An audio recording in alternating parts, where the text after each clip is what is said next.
Hottest Actor Performance ผลงานนักแสดงต่งอี้พระเอกหล่อคมน่าหลงไหลบทบาทเข้มข้นมีเสน่ห์นักแสดงมากฝีมือแล้วคุณล่ะรักผู้ชายคนนี้มากแค่ไหนกด subscribe ก่อนคลิปนี้จะหายไป CK Series Addict ช่องรวมนักแสดงซีรีส์แนะนำเพื่อ FC โดยเฉพาะฝากกดติดตามกดไลค์กดแชร์หรือคอมเมนต์เป็นกำลังใจกันค่ะ After I became a monster my mom returned me to my dad หรือหลังจากที่ฉันกลายเป็นสัตว์ประหลาดแม่ก็ส่งฉันกลับไปหาพ่อนักแสดงคือต่งอี้และหวังอี้หยาง The Gentle Rebel and the Birdcage หรือกบฏผู้สุภาพและกรงนกนักแสดงคือต่งอี้และอูซินม่าน My sister's homeroom teacher is my crush หรือแอบชอบครูประจำชั้นของน้องสาวนักแสดงคือต่งอี้และเซียงหยุนเจีย The Lost Dreams of Hong Kong หรือความฝันเก่าในฮ่องกงนักแสดงคือต่งอี้และฉุยซื่อยี่ The cold star fell and he regretted it too late หรือดวงดาวอันเย็นชาร่วงหล่นลงมาและเขารู้สึกเสียใจเมื่อสายเกินไปนักแสดงคือต่งอี้และหวังเสี่ยวยี่ The wedding night burns out หรือคืนแต่งงานล่มสลายนักแสดงคือ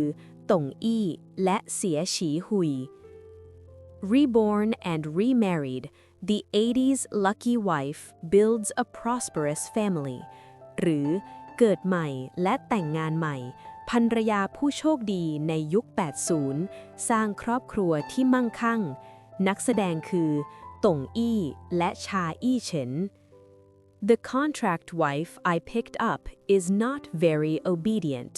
หรือภรรยาตามสัญญาที่ผมรับมานั้นไม่ค่อยเชื่อฟังเท่าไหร่นักแสดงคือ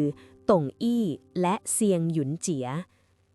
The wife is incredibly shrewd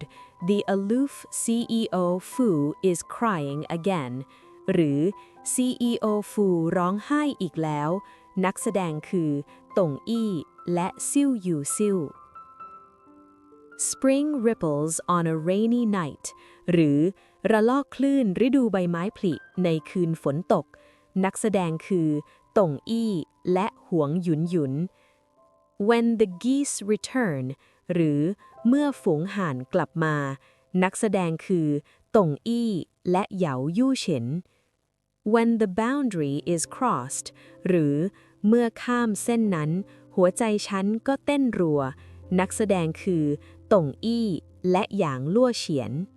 The poor little thing is spoiled rotten by the Hua family หรือเด็กน้อยผู้น่าสงสารถูกครอบครัวฮั่วตามใจจนเสียคนไปหมดแล้วนักแสดงคือต่งอี้และซื่อยี่ The return of the sister from heaven restoring family order หรือการกลับมาของน้องสาวจากสวรรค์การฟื้นฟูความสงบเรียบร้อยในครอบครัวนักแสดงคือต่งอี้และกัวซินรุย Understand the language of beasts หรือทายาทปลอมไขคดีนักแสดงคือต่งอี้และฉีเล่อ As a slave หรือแม่บ้านนักแสดงคือหลี่ซื่อเหยาหวงหยุนหยุนต่งอี้ Love Hunting Project หรือโครงการล่ารักนักแสดงคือต่งอี้และหลิวเจียซี Misty หรือหมอกนักแสดงคือต่งอี้และฟู่ยู่สู้ She became a top influencer after live streaming herself listening to animals' inner thoughts หรือเธอกลายเป็นอินฟลูเอนเซอร์อันดับต้นๆหลังจากไลฟ์สดขณะฟังความคิดภายในของสัตว์ต่างๆนักแสดงคือต่งอี้และจางหยูเจียว Lunar Frost upon the Unfeeling หรือแสงจันทร์อันเย็นชาส่องแสงเป็นพิเศษไปยังคนรักที่ไร้หัวใจนักแสดงคือต่งอี้และเหยาหุย The sight of the cowboy looking for his father amazed the family compound หรือสิงโตน้อยตามหาพ่อ นักแสดงคือตงอี้และเซียงหยุนเจีย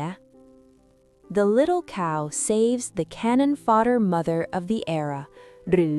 ลูกวัวตัวน้อยช่วยชีวิตแม่ผู้ถูกสังเวยสงคราม นักแสดงคือตงอี้และหลิวเจียฮุย Beneath the contract หรือความงามอันเป็นเอกลักษณ์ นักแสดงคือหวังอี้เฟย กาวเหมาถง หวังซีอี้ ตงอี้ The wedding color is like this หรือสีสันการแต่งงาน นักแสดงคือตงอี้และซื่อถง The Double Jade Intrigue หรือหยกคู่ นักแสดงคือตงอี้และเหยาฮุย Lucky Twins Cold Daddy Loves Them Hard หรือคุณพ่อหลงรักแฝดน้อย นักแสดงคือตงอี้ A Fleeting Life in the Spring Breeze หรือชีวิตอันแสนสั้นท่ามกลางสายลมฤดูใบไม้ผลิ นักแสดงคือตงอี้ Deadly Legitimate Daughter หรือคู่มือฉบับสมบูรณ์เพื่อกำหนดชะตาชีวิตของลูกสาวคนโต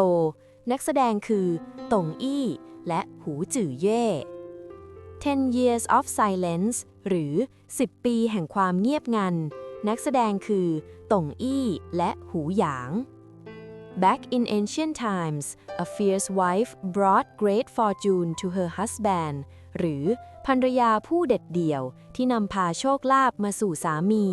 นักแสดงคือตงอี้และโจ้เหนียว Junior sister is born rebellious หรือน้องสาวเกิดมาดื้อรั้น นักแสดงคือตงอี้และฉือเสียจริง Mrs. Pei wants to go back to the countryside หรือคุณนายเป่อยากกลับไปอยู่ชนบท นักแสดงคือตงอี้และหยางเฉินลู่ Paying respects to the eldest princess หรือแสดงความเคารพองค์หญิงใหญ่ นักแสดงคือตงอี้และหลิวซื่อหยู Qing Dynasty Poetry หรือบทกวีสมัยราชวงศ์ชิง นักแสดงคือตงอี้ Intention หรือจริงใจ นักแสดงคือตงอี้และเฉิงสึ I waited and the moonlight fell upon me หรือแสงจันทร์ส่อง นักแสดงคือตงอี้และจางซิงยุน Watch my live stream of history, featuring tyrannical rulers who brought about the downfall of their kingdoms. หรือไลฟ์สดทรราชทำอาณาจักรล่มสลาย นักแสดงคือตงอี้และเถียนเมี่ยวเมี่ยวซ่งเฉิน I'll be with you day and night หรือฉันจะอยู่กับคุณทั้งวันทั้งคืน นักแสดงคือตงอี้และฉินเทียนอ้าย Mr. He canceled his engagement for his white moon white, so I'm not getting married. หรือคุณเหอได้ยกเลิกการมั่นหมายเพื่อไปพบกับแสงจันทร์ขาว นักแสดงคือตงอี้และหวังเสี่ยวยี่ Alternative Love หรือรักทางเลือก นักแสดงคือตงอี้และหวังเฉียน Pretty Auntie หรือป้าคนสวย นักแสดงคือตงอี้และจางลั่วเหยา The Dazzling Newlyweds หรือชีวิตคู่ที่สดใส นักแสดงคือตงอี้และต้ายเจียลี่ Please don't go Bessie Kung หรืออย่าไปเลยเบสซี่คุง นักแสดงคือตงอี้และติงจือเอิน Fish White listens to Evening Boat หรือ Fish White ฟังเสียงเรือยามเย็น นักแสดงคือตงอี้และสวีหลานตี้ Cloud Makes by Rainy หรือเมฆที่เกิดจากฝนในสายลม นักแสดงคือตงอี้และจางรั่วเฉิน Our Promise หรือคำสัญญา นักแสดงคือตงอี้และอูหนีหนี My Summer Sweetheart หรือรักหวานฤดูร้อน